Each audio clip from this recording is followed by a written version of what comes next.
Bonjour à tous, bienvenue pour cette nouvelle vidéo, un blitz commenté niveau 2000, notre adversaire 2069, T4, D5, et on va faire un système de Londres ici. En plus, c'est vraiment la configuration que je préfère au niveau du système de Londres ici. On continue avec F3, il va continuer sur fou D6. Non. Alors H6, c'est un coup utile, mais pas forcément le plus utile ici. Je sais pas s'il veut faire G5 peut-être. Euh, J'aime bien attendre pour développer mon fou de case blanche ici. Je vais continuer avec cavalier F3 ou est-ce que je continue avec cavalier BD2? Je vais continuer avec cavalier BD2 ici. Cavalier F3. Donc là maintenant il est en possibilité éventuellement de faire cavalier H5. J'aurais peut-être dû jouer H3 ici quand même.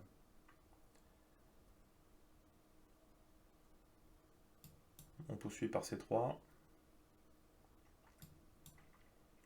Donc là ici c'est très intéressant parce qu'on tombe dans une structure Carlsbad avec les couleurs inversées ici. Donc, eh bien, la dernière vidéo que j'ai faite sur les structures de pions, c'est la structure Carlsbad. Donc ici, les plans pour les noirs, qui ont la minorité ici de ce côté, c'est d'essayer de jouer une tour ici et d'avancer B5, B4, etc. pour créer des faiblesses. Sauf que mon fou, dans un système de Londres, est bien placé pour stopper une attaque de minorité ici. Sauf que il peut me le chasser avec cavalier H5. Donc ici, je pense qu'il est l'heure de jouer H3. Et les plans pour les blancs dans cette structure, c'est une attaque sur le roc, à base de cavalier E5. Un fou très important, c'est le bon fou. Voilà. Même si j'échange le mauvais fou, j'ai pas de problème particulier.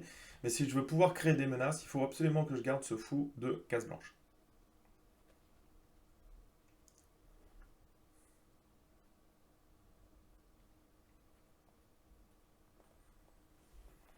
Donc la structure de Carlsbad, c'est cette structure. Donc on a les deux petits pions qui viennent faire face aux 3 ici. Voilà. Et puis eux ils ont 4 pions qui viennent faire face aux 3 nôtres ici. Alors, honnêtement, je peux échanger ici, ça pose vraiment pas de problème. Voilà. Je pense qu'il veut éventuellement jouer ça pour jouer cette attaque de minorité. Mais je peux, comme j'ai joué H3, je peux éventuellement garder la pièce. Voilà. Pour éventuellement sacrifier sur H6.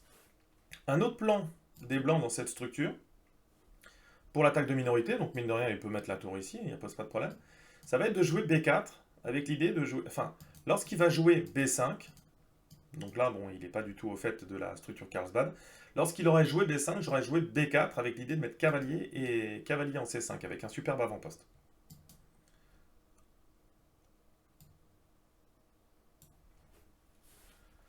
Tour B1, donc là, la dame est très mal positionnée ici, pas d'attaque de minorité. L'autre plan, ça va être éventuellement de pousser F6 et E5. Il n'est pas du tout bien placé pour pouvoir faire cela, donc voilà. Donc ici,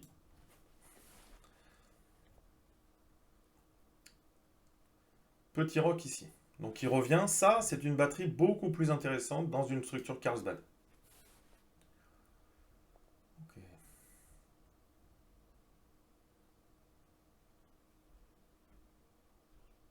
J'aimerais bien positionner ma dame sur D7 ici. Je pense que je vais jouer tour 1 avec l'idée de faire cavalier, de mettre le cavalier en défense ici.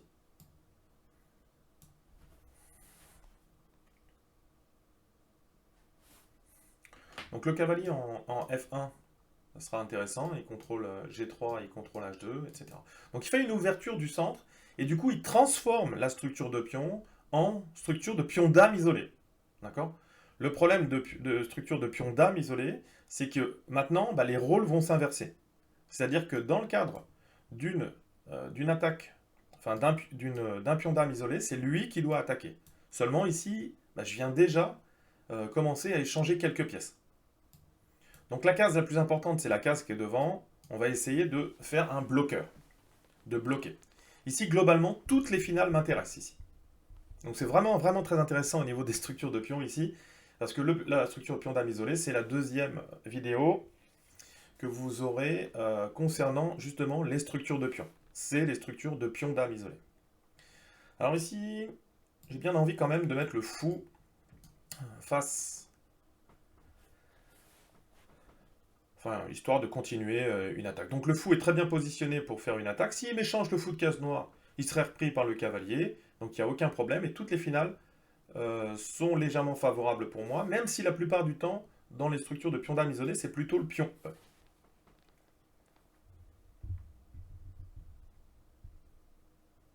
Plutôt que le pion C dans cette position. Mais globalement, toutes les finales sont favorables pour moi. L'idée, c'est d'échanger les pièces. Là, je pense qu'ici, encore une fois, c'est un échange qui me favorise.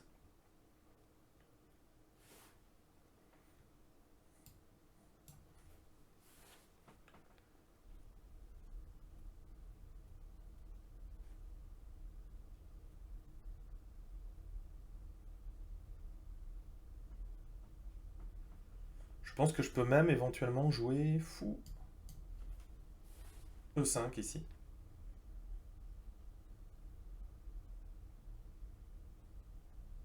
Donc quand vous avez une position de pion dame isolée, il faut, ça demande de la précision dans le calcul. Quand même. Ça demande de la précision dans le calcul. Parce que tout peut mettre, la superbe stratégie peut être remis en cause par la tactique. D'accord. Donc on fait bien attention. Ici, j'ai bien compris ce qu'il voulait faire. Hein. C'est l'enfilade ici. Voilà. On va continuer. On va mettre notre tour face au pion. Il faut juste voir où potentiellement on met la dame ici.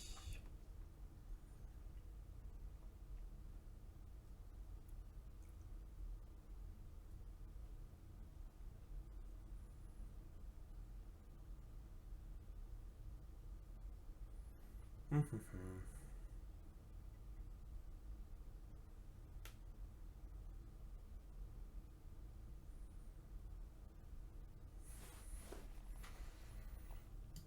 tour.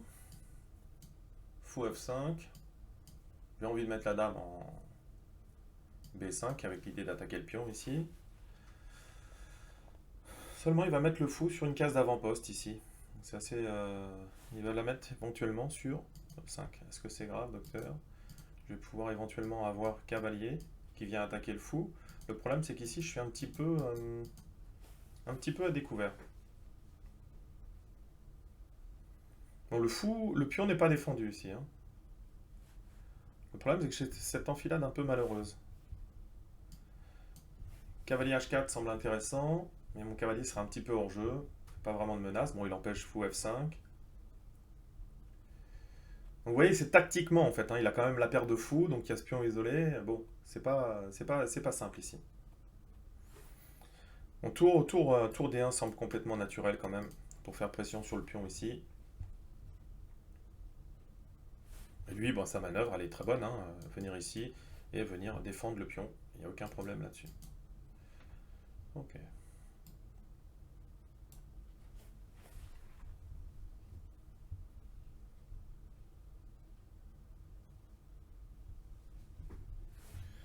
Alors maintenant, le problème c'est que sur l'échange du fou, il ramène le pion au centre. Donc s'il vient défendre ici avec F5, il aura quand même une belle position d'attaque. Ce qu'il faut obtenir pour lui. Hein. Donc la paire de faux c'est toujours quand même dangereux. Hein. Ok.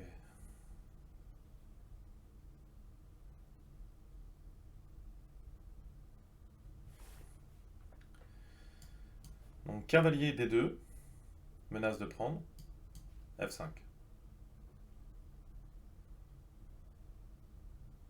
Si je pousse F3, bon, c'est quand même dangereux. Hein. Il y a quand même quelques pièces. Bon, fou H2, pas très grave. Je peux venir en H1. Je n'aime pas trop le vis-à-vis avec la tour hein, ici. Donc il faudra qu'il enlève le fou. Le fou n'a plus beaucoup de cases ici. Il peut venir attaquer la tour. Je serai coincé avec le cavalier. Je peux réattaquer le fou. Et là, il a plus beaucoup de cases quand même pour s'en sortir ici. Hein. Ok, ça semble ok quand même.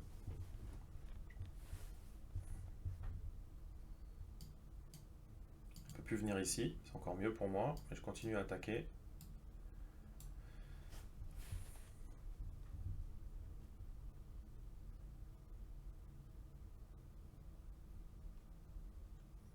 Donc là, comme je vous le disais, il faut faire vraiment attention à tout ce qui est tactique. Il faut commencer à anticiper quand même les futures prises ici. La batterie n'est pas dans le bon sens. En tous les cas, il a absolument développé, bon, 2069 c'est normal, il a absolument développé son jeu dans le sens d'une position de pion dame isolée ici.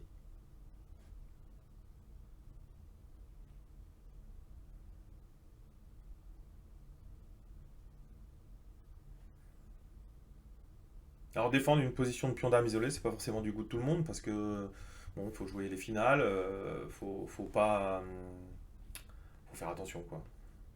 Ok, il lâche le pion. Est-ce qu'il y a quelque chose que je n'ai pas vu ici? Il lâche le pion. Donc dame prend. Il va venir sûrement mettre la tour, pardon, face à la dame. Face à la dame ici plutôt. Pour menacer de me la gagner. Est-ce que je prends pas quelque chose? Non. J'ai l'impression que ce pion était comestible. Celui-là, il a moins de valeur que le pion central, hein. Même s'il s'est débarrassé un petit peu de sa faiblesse, c'est sûr. Est-ce que je peux gagner un deuxième pion ici? Est-ce que je suis pas trop gourmand? C'est-à-dire, est-ce que je peux gagner un pion pour la qualité? C'est-à-dire que ce fou, eh bien, il est absolument splendide. J'ai un 3 contre 2 pour la finale. Je lui laisse quand même une tour bien positionnée. Donc, voilà. Mais, sacrifice de qualité quand même a l'air intéressant ici. Prise. Ok. Ok, ok. C'est peut-être un peu too much. Ah, c'est intéressant. Dame ici, prise du pion. Et je viens menacer la batterie, je viens menacer mat sur G7. Ça semble intéressant. Ça semble intéressant ici. Je vais attaquer sur case noire, ça semble très très intéressant.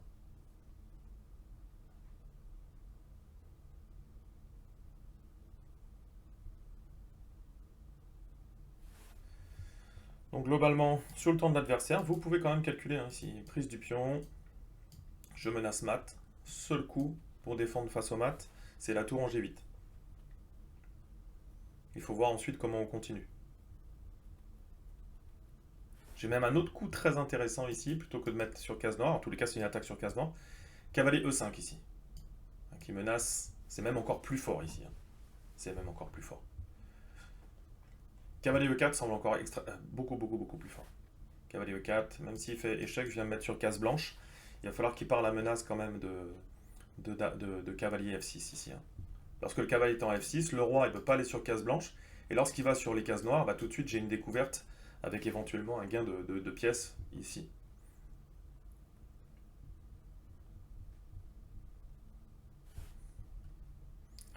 Donc ici c'est une défense tactique hein, du pion ici. C'est quasiment impossible pour lui de prendre ce pion.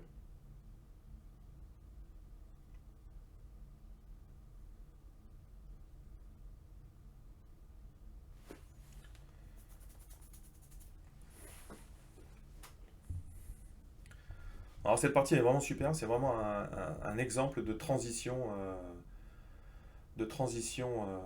d'une structure de pion à une autre. Ok, qu'est-ce qu'il veut entreprendre ici? Peut-être. Donc cavalier ici, échec. Et puis il veut peut-être échanger la qualité. Non, ça marche pas, ça marche pas, ça marche pas. Ça ne marche pas. Il faut juste que je prenne une dizaine de secondes encore. Tour G8, tour G8, tour G8, tour prend, j'ai rien du tout. Cavalier. Alors, je pense que de toute façon, comme je suis en capacité de venir quand même avec la dame ici, je vais jouer les cavaliers ici.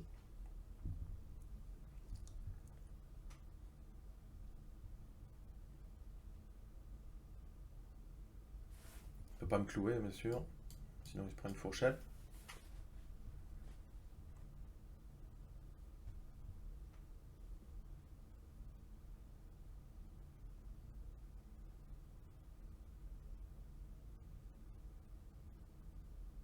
Ok, il est obligé de défendre. Donc du coup, j'ai une encore meilleure position que tout à l'heure. C'est-à-dire qu'ici, On va avoir les fous de couleur opposée, ça une évidence. Mais fous de couleur opposée dans le milieu de jeu, bah, on attaque sur un complexe que l'adversaire ne peut pas défendre. Là, il est obligé de prendre, hein, sinon voilà. Voilà. Donc là, tour G8, ça c'est obligatoire. Bon, pour l'instant, il n'y a rien qui est fait, hein. Mais ces pièces vont être mobilisées ici. Elles vont être mobilisées sur case noire. Donc là, maintenant, il va falloir que je fasse un deuxième front. Tout ça, ça va venir aussi. Si...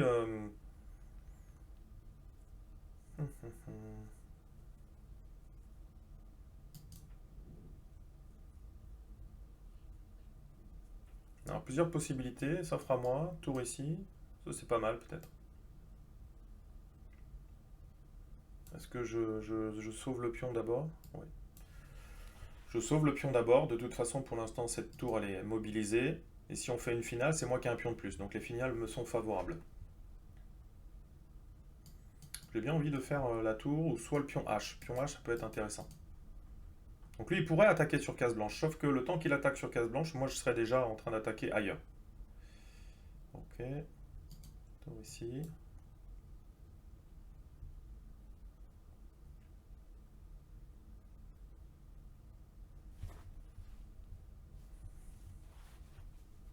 Donc là, maintenant, ça devient sérieux. Tour prend, pion prend, tour prend, j'attaque la dame, j'attaque la tour. Je gagnerai un deuxième pion pour la qualité. Mais il y aura encore un peu de travail quand même. En tous les cas, ça me semble être une position plus que correcte ici. Le sacrifice de qualité semble correct.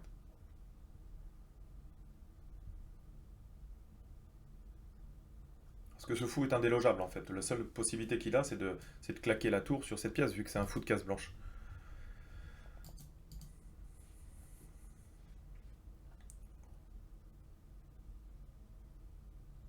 Donc j'ai bien envie de prendre fou, prise. Il est obligé de bouger la tour ou la protéger. Et ensuite, je viens avec la tour sur l'autre colonne. Et s'il y a des échanges, la finale me sera quand même légèrement favorable. Après, il faut être pragmatique, il me reste que 6 secondes. Ok. Donc là, il avait toujours possibilité si je prends. En plus, il y a le clouage, donc ça, c'était un bon coup. Ça, c'était compliqué, parce que je me prenais l'attaque de la tour.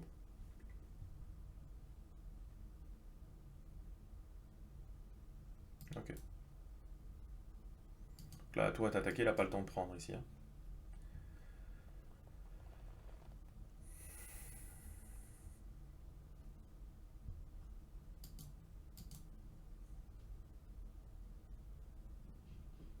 Le problème ici, c'est que je peux pas jouer ça, sinon la dame rentre.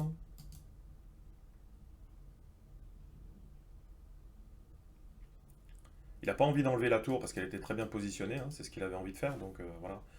Il est en train de se demander ce qu'il fait de la dame.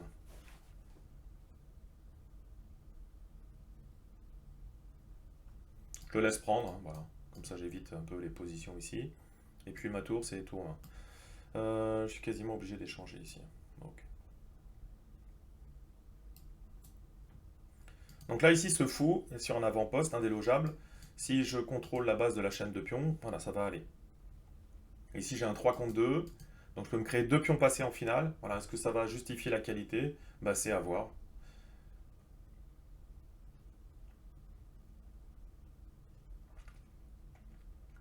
L'autre possibilité que j'ai, c'était de venir ici. Je défends tout en attaquant. Ça peut être intéressant. Voilà. Ramener le roi, protéger. Donc ça, c'est OK.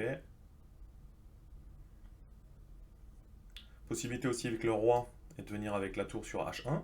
Ça, c'est un bon petit coup aussi, ça. Voilà, ça, c'est un super coup qui menace de gagner une tour. On a l'impression qu'on arrive vers les pions, voilà. Et en fait, au final, ici, on a une position qui est quand même compliquée pour lui. Je crois que je gagne la tour qui est non défendue ici, hein. À moins que non, ils réussissent dans le timing à la défendre. Ok, effectivement.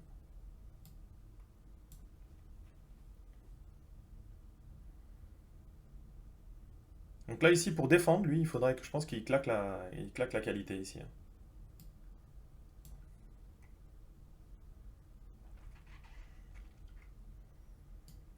J'ai une autre possibilité, peut-être tout de suite. Je vais venir ici pour défendre dans ce sens-là. Donc là, l'idée, c'est de me créer un pion passé, hein, dans ce sens-là. position objectivement va être nulle parce que normalement il peut claquer la qualité pour. Il va rendre la qualité et je vais me retrouver voilà, avec une finale de tour qui a aucune chance d'être gagnante ici, hein. Ok. Je pousse, je ne peux pas. Ok.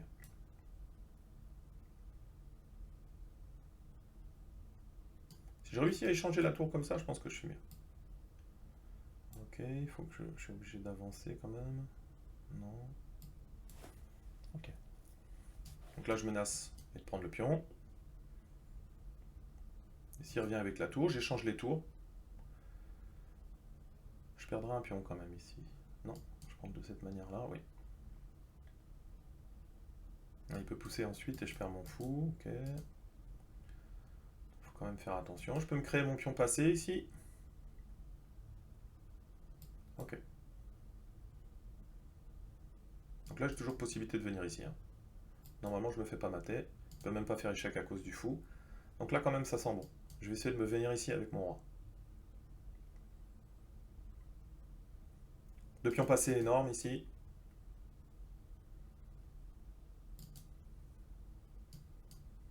Ouais, il a bien compris ce qui allait se passer. Faut pas que je fasse l'andouille, sinon je vais me faire mater. Ok. Le fou, vous voyez, hein, sa position centrale, elle est juste exceptionnelle, hein. Voilà, hop. Là, je vais essayer de me planquer par là-bas.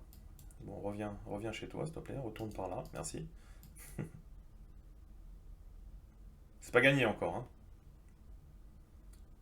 Dès qu'il va se mettre sur case noire, quand même, ça va être un petit peu dangereux pour lui. Donc là, je viens ici, j'ai possibilité voilà, de contrôler le fou une fois supplémentaire. Je suis toujours en capacité de me cacher par ici, hein, donc c'est pas un problème ça. Ok.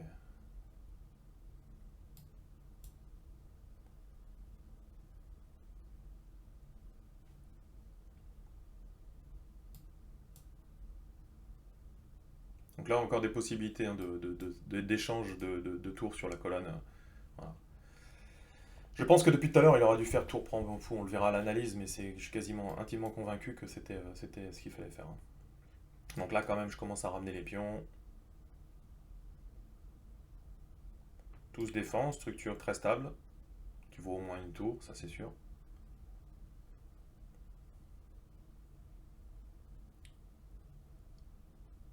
Pion sur la sixième va commencer à lui poser souci, hein. D'ailleurs, c'est juste un petit truc que je vous donne comme ça, mais deux pions passés liés, quand ils sont passés la sixième, c'est quasiment gagné, hein.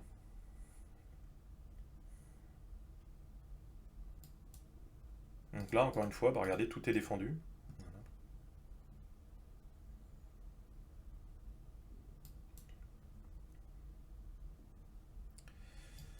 Donc là, est-ce que je peux jouer ça? Prise, prise, prise.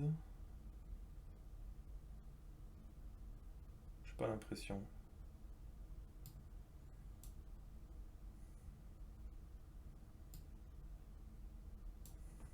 Donc là, le fou a beaucoup de taf quand même là. Donc ça, c'est un poil dangereux quand même. Ok.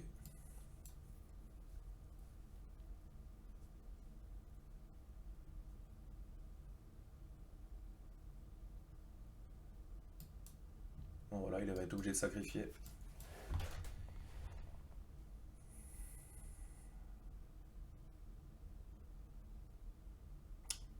Bon, une finale tendue avec beaucoup de temps à la pendule comme d'habitude. Allez, on se retrouve tout de suite pour l'analyse de cette partie. 90% de précision, donc je suis assez content. Donc j'ai globalement toujours eu l'avantage dans cette partie. C'est vraiment très intéressant parce que je suis en train de faire un gros travail sur les structures de pions. Et effectivement, ici, on a eu une transition de structure, c'est-à-dire qu'on est passé d'une structure de Carlsbad à une position de pion-dame isolé. Pion-dame isolé dans lequel on a le pion C au lieu d'avoir le pion E pour l'adversaire. Voilà, ça change. Il y a quelques petites modifications. La deuxième vidéo sur les structures de pions après la Carlsbad, ce sera le pion-dame isolé. Et vous allez comprendre pourquoi j'ai sélectionné ces deux, parce que en fait, d'une Carlsbad, on peut transposer dans des structures de pions pendants ou de pions dames isolés. Donc ici, on commence d'un système de Londres, et puis ici, s'il y a un échange central, on a transposé dans une carocane d'échange. Et ici, on a la structure Carlsbad avec la minorité des noirs, où on en a parlé pendant la partie, le plan de l'attaque de minorité, ça va être de jouer sur l'aile dame.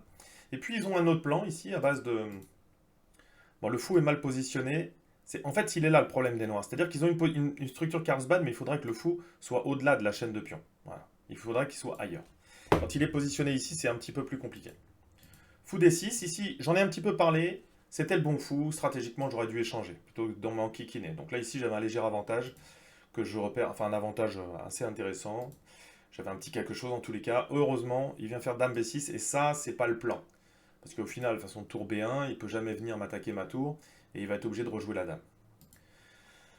Petit roc.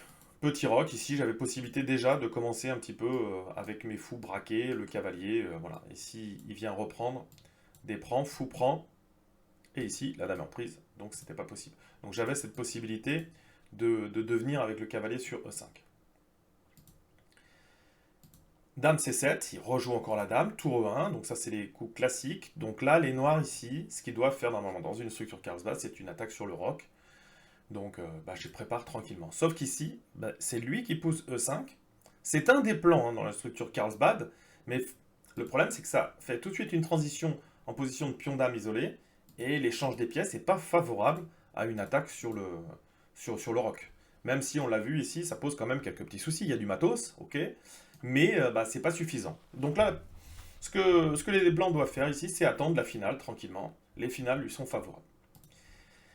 Cavalier H7, et là j'ai raté une grosse opportunité. J'ai joué un peu vite en me disant, bon ok, j'enlève une pièce de l'attaque, je viens faire échec, etc. Mais ici sur Dame C2, eh bien, je menace de gagner un cavalier. Donc soit il revient en F6 et j'échange et tout se fait exploser. Et puis s'il vient sur G5, Dame E2 avec l'idée de venir sur H5 et les fous braqués, j'ai mon attaque sur le roc. C'est lui qui a le pion dame isolé, mais c'est moi qui attaque. Donc là ça aurait fait très très mal. Et comme je vous dis, s'il revient sur F6, on éclate complètement le roc. Voilà, la tour qui coulisse, etc. Donc là, avantage écrasant pour les blancs dans cette position. On vient faire pression sur le pion isolé. On a des pions doublés isolés, plus le pion A6. Donc la structure est juste catastrophique. Alors je perds pas complètement mon avantage ici, mais je perds une grosse partie de mon avantage. En tous les cas, ça tombe bien, parce que ça nous a permis de voir une finale qu'on n'a pas l'habitude de voir, où on va donner la qualité. Beaucoup se refusent en se disant je ne veux pas donner la qualité. Et bien pourtant ici c'était le bon coup. Même si j'ai pas joué de manière la plus précise. Dame B5, donc ça j'ai pas mal réfléchi, c'est ce qui m'a fait perdre du temps. Mais du coup ici, tout ça c'était ok, on l'a calculé pendant la partie. Donc Dame B3, mine de rien, il a plus la possibilité de venir avec le fou en C2, donc c'était plus, ça m'aidait plus qu'autre chose. Ici il craque un petit peu, mais le pion est comestible ici. Et là, on va arriver avec une attaque sur case noire qui pour lui est dévastatrice. L'avantage de plus 3 pour les blancs ici. Tour A avant D8, cavalier E4. Donc là, tout est quasiment forcé. Il est obligé de prendre, sinon ça fait mal. Et tour G8 est possible. A3, donc là pareil, j'arrive à 30 secondes, il me reste 7 secondes. J'ai décidé de faire A3. J'avais potentiellement B3 et j'avais également fou E5 ici qui était intéressant. Mais A3, du coup, je me garde mon 3 contre 2 ici. Mon 3 contre 2 qui va arriver ensuite sur l'autre aile. Tour D5, G4, très bon coup. Contrôle de case. Voilà, faut pas avoir peur de mettre son roi à nu, si c'est pour la bonne cause, on va dire.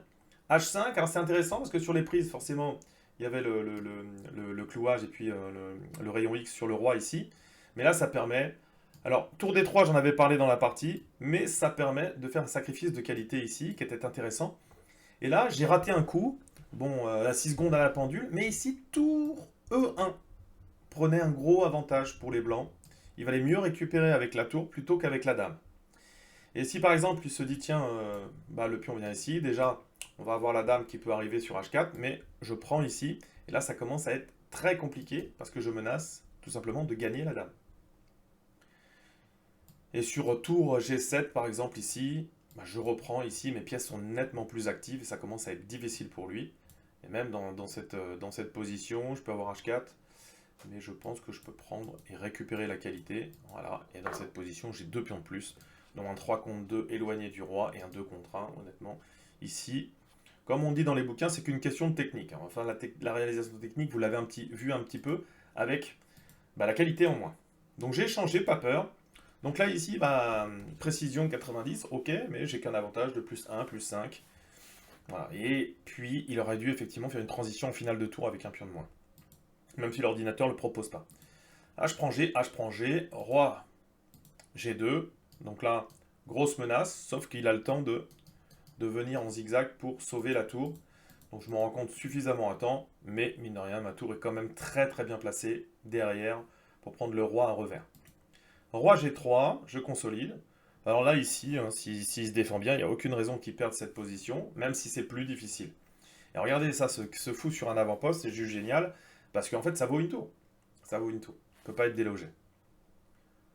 Roi E6, tour G8, roi D5, vient dans le centre, pas forcément le plus judicieux. B4, donc là, je me dis, tant pis, je vais essayer de mettre mes pions sur case noire. Puis ça fonctionne relativement assez bien, parce que du coup, il laisse une faiblesse supplémentaire avec B5. Et on voit que c'est cette faiblesse que je viens gratter à un moment donné. F4, tour F7, tour E8. Donc là, il lui reste une 23. Pas facile de trouver les bons coups ici. Pas de problème pour l'échec. Le fou, qui est centralisé, sert à la fois à l'attaque et en défense. Tour C5 et je gratte un pion et j'ai deux pions passés liés. Et ça commence à avoir quand même de la vigueur. Tour H7, F5. Et là, mon roi, je suis en capacité d'aller accompagner les pions passés. Il m'aide. Je le renvoie ici. Très important. Le roi, s'il était de ce côté-là, peut-être que ça aurait compliqué l'attaque. Mais ici, ça n'a pas de problème, vu que c'est mon roi qui rentre en position très active ici. Le fou qui défend la chaîne de pions, qui défend le pion passé ici. J'ai plus qu'à me cacher tranquillement et mettre les conditions pour pouvoir avancer. La future reine. Ici, bien sûr, il ne peut pas prendre. Parce que sinon, la menace de faire dame ici va être trop importante. S'il s'en va pour essayer de l'arrêter, voilà, sur tour B8, je pousse B7. Et ensuite, je vais venir tranquillement. On ne sait même pas quoi proposer ici au noir. Tour D8, roi A7, il va être obligé de sacrifier la tour. Donc ici, roi D5, et quelques coups plus tard, l'abandon est justifié ici, une nouvelle dame va apparaître, ou alors il sacrifie la tour contre le pion, mais du coup c'est le pion F qui va faire dame. Bon, une position très intéressante, une partie très intéressante. On est parti d'un système de Londres, on l'a transposé dans une Caro-Kann variante d'échange, ce qui fait que les noirs avaient une structure Carlsbad avec la minorité. Normalement c'est une attaque de minorité. On voit bien qu'il n'a pas joué, il y a eu beaucoup de coups joués sans plan, même si après il a transformé la position en pion dame isolé. Pion dame isolé, voilà, on revient sur les structures si vous voulez, comme ça on insiste un petit peu. Là ici, hop, structure Carlsbad, là normalement il est censé attaquer. Il joue pour E5, ok, donc pion dame isolé. Mais là ici les échanges de pièces ne sont pas favorables, parce que il faut qu'il ait un maximum de pièces pour attaquer. Même s'il est fou ici, c'était quand même assez important. On créait quand même quelques menaces. Ici c'était assez bien d'avoir placé ce fou sur l'avant-poste, mais il ne peut pas se maintenir, donc il décide de donner le pion tout de suite, et ici ensuite il y a une attaque sur case noire. Pareil, très important, retenez ça. On a tendance à dire, les fous de couleur opposée, ça a tendance à la nullité en finale. Ici on est encore dans le milieu de jeu avec deux tours, une dame. Ici, l'attaque, on attaque avec une pièce de plus en fait. Vu que son fou ici il ne peut pas défendre, c'est comme s'il avait un pion. Voilà. Donc ça c'est important. Et puis ensuite, n'hésitez pas à sacrifier les qualités pour des finales. Lorsque vous avez une construction comme ça d'un fou qui est soutenu par un pion, eh bien ça vaut une tour. Donc si vous avez des pions aux deux ailes, vous avez vu comme ça se passe. On a créé deux pions passés qui a créé trop de menaces dans le camp de l'adversaire. Je reviens, j'ai fait un petit oubli. Je voulais vous montrer où il aurait pu éventuellement transposer dans une finale de tour. Voilà. Voilà.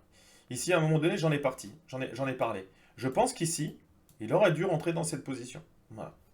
Cette position était beaucoup plus difficile à défendre, à concrétiser pour moi ici. Voilà, finale de tour, un pion de moins, je peux vous dire que ça c'est chaud. Il a voulu absolument garder tout son matériel, il aurait dû rendre la qualité ici dans cette position. Eh bien écoutez, merci d'avoir suivi cette vidéo, une partie très intéressante, peut-être un peu longue au niveau des explications, au niveau de la partie, mais en tous les cas, il y a énormément de leçons à tirer de cette position. Puis en plus, ça tombe bien parce que je l'ai gagné. C'est pas toujours le cas. Merci de me suivre. N'hésitez pas à aller consulter le site internet www.chesstrainer2000.com et puis aller voir la série sur les structures de pions, structure Carlsbad, pion d'arme isolé et puis bientôt pion pendant. Merci. Ciao, ciao.